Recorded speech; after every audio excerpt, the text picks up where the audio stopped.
Laguna naman ito.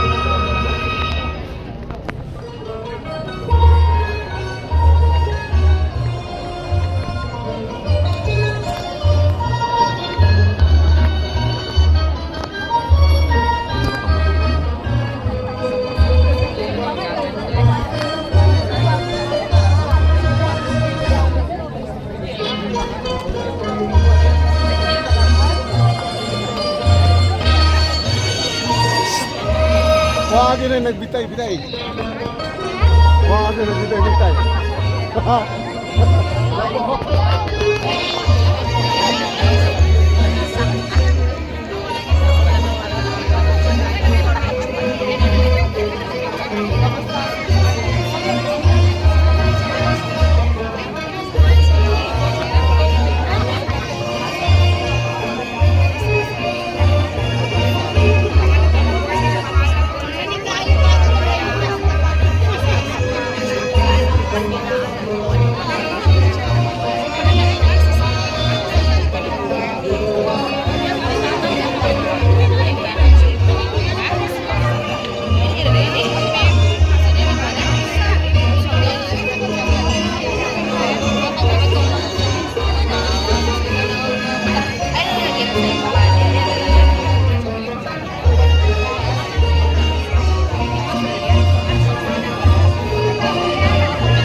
the Bride of Carmen. How about giving them another warm round of applause, please? And now let us have another intermission number. It is with great pleasure and anticipation that I introduce to you our DepEd songbirds, Miss Gladys Kamungay and Mr. Jerry Pindin.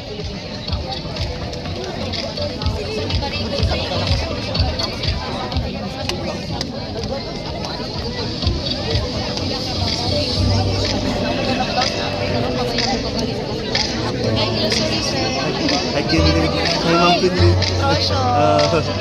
Isang last question. Ma'am, si Pani ba ni Juan na kaya? Naguna sila? Sa table? Bago pa din. Nayaw ko na sila. Kumana dahil, naguna dito. Balik.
Mana? Ako pa dahil.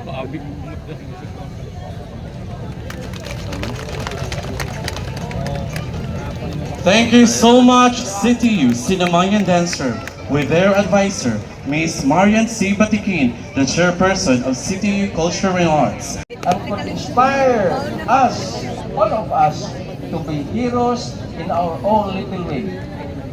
In our own time, through honest service, unity, and love for our town, our province, and of course, our country as well. As we keep on remembering and celebrating our independence, as we sang our national anthem, let us renew our commitment to freedom, to each other, and to our country we all love and believe in. Lastly, masalamat ko pag-usap sa inyong oras na gihatag. And in behalf of the Dipit Carmen, magpasalamat sa ko sa atong municipal mayor for giving us, mura ni siya kontrata, the opportunity to facilitate this year's Independence Day. Please accept my heartfelt and sincere appreciation for sparing your time today. Mabuhay ang kalayaan ng bansang Pilipinas! Mabuhay! Atong iwarawara ng atong planet. Mabuhay ang Carmen! Mabuhay! Maraming salamat. Thank you so much, Sir Kamungay. Your words will continue. On behalf of the Deped Carmen, let us lend our ears to the person who has consistently demonstrated exceptional leadership within our education system. Mr. Glicirio L. Kamungay, Carmen Public Schools District Supervisor, for his message. A warm round of applause, please.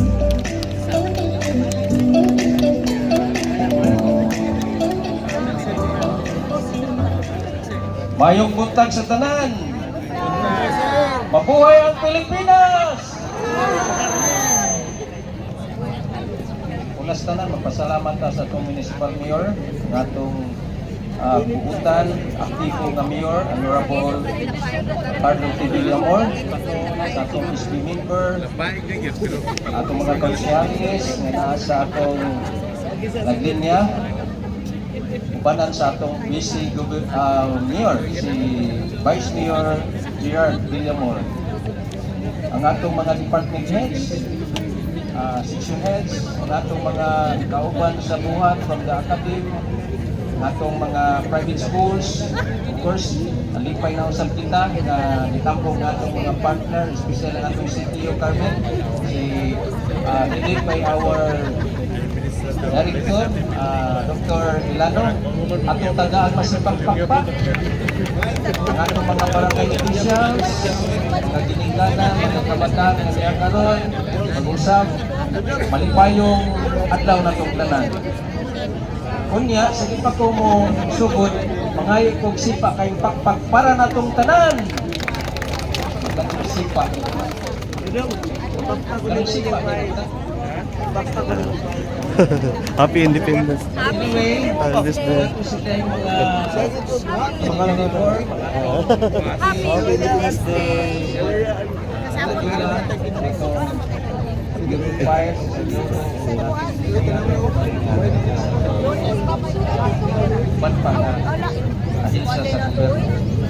Karong adlaw si Bidaagan Institutions to stand together as one united people of Carmen.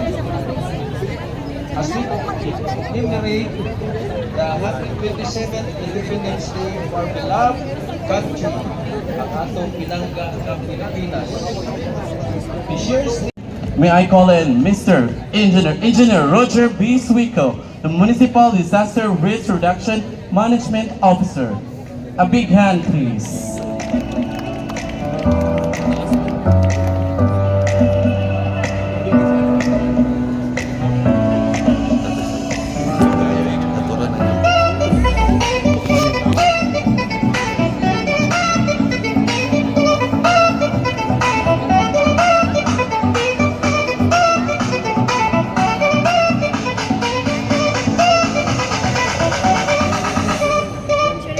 Once again, let us all welcome Engineer Roger B. Suico. One, two, three, smile. Again. 1, 2, 3. Ano?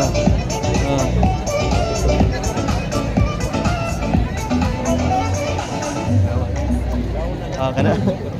For Municipal Mayor Honorable Carlo Villamor, our Vice Mayor Honorable Martin Gerard Villamor, and his members, barangay captains, teachers, my field work co-workers, good morning.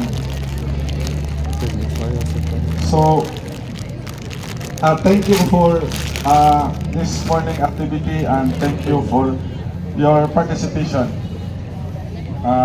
Good morning and welcome you all. Thank you so much, Engineer Suico. Once again, thank you so much, everyone. May our flag continue to wave proudly, symbolizing the unity, strength, and unwavering spirit of Filipino people. And that wraps up this morning's commemoration of our Independence Day celebration. Let be our freedom brings a hopeful future and creates meaningful and fruitful history. This is Joey S. Dimco of Puente Elementary School. And this has been your host, Charlie G. Lacostales of Cantubog National High School. Maayong buntag kanatong tanan, and once again, Happy Independence Day!